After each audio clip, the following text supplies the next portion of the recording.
जय श्री जगन्नाथ सांग मैंने नमस्कार तड़का भाई रीना को आपण को बहुत बहुत स्वागत सांग मैंने आशा करुच्ची भर थे। आज आम तैयारी करवा पियाज चंडा बा पियाज पत्र तरकारी आपण मैंने केमती या करती मुझे जानी मुझे केमती करुच्ची आपण मैंने देखु सांग मैंने वीडियोटी को संपूर्ण देखूँ भल लगे लाइक शेयर सब्सक्राइब करनी। एबे चलतु प्रथम आग आम पियाज चंडाटी को धोई आनिमा धोईक काटिबा आपको सब बड़े धोईक काटिबा काटिक धोइले तो बहुत पानी बाहर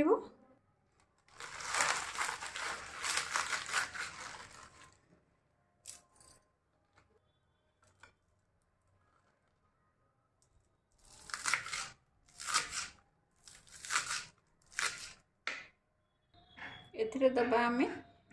टमाटो बड़ साइज गोटे टमाटो गोटे बैगण आ गोटे आलू आउ मुझे चिंगुड़ी चिंगुड़ी देकर या करवा जदि आप चिंगुड़ी नदेवे बड़ी देकर या करा हुए ए बैगण आलू को काटिक पानी पकईदेली। एबे चलतु आपको आम रोषे करवा गोटे पैन बसई देछि पैन रे मु दे दूची तेल तेल को टिके तातिबा को छाड़ी दबा तेल तातिला परे एथिरे मु दे दूची अल्प सोरिष आ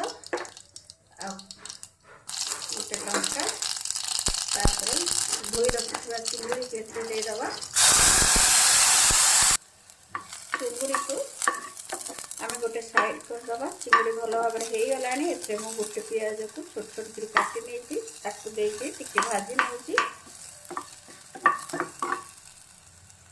तापर एबे दे दूची पियाज पत्र को पियाज पत्र को टिके आम भाजी नवा एबे मुझे दे दूची धोई रखुवा आलू बैगन को एबे मुझे दूसरे बाटी रखुवा बेसर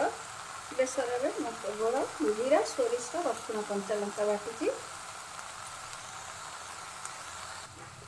एबे दे दूची स्वाद अनुसार लुण तापर दे देइचे हळदी गुंड एबे आको हम भल के घांटी नबा एबे भल रे घांटी सारी आम आको एबे घोड़े की 2 मिनट छाड़ी दबा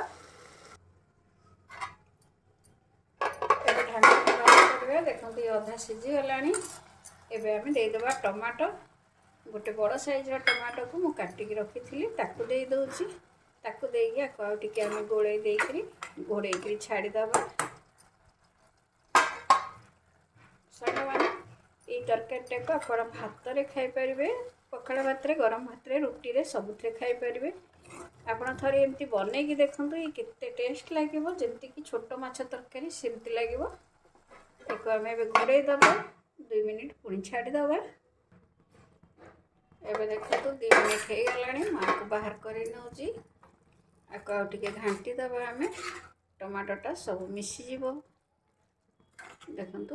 टमाटो भी सीझी जाइए आलू भी सीझी जाइए सब परिया सीझी जाइए एबे माँ को गोटे प्लेट को बाहर कर नौची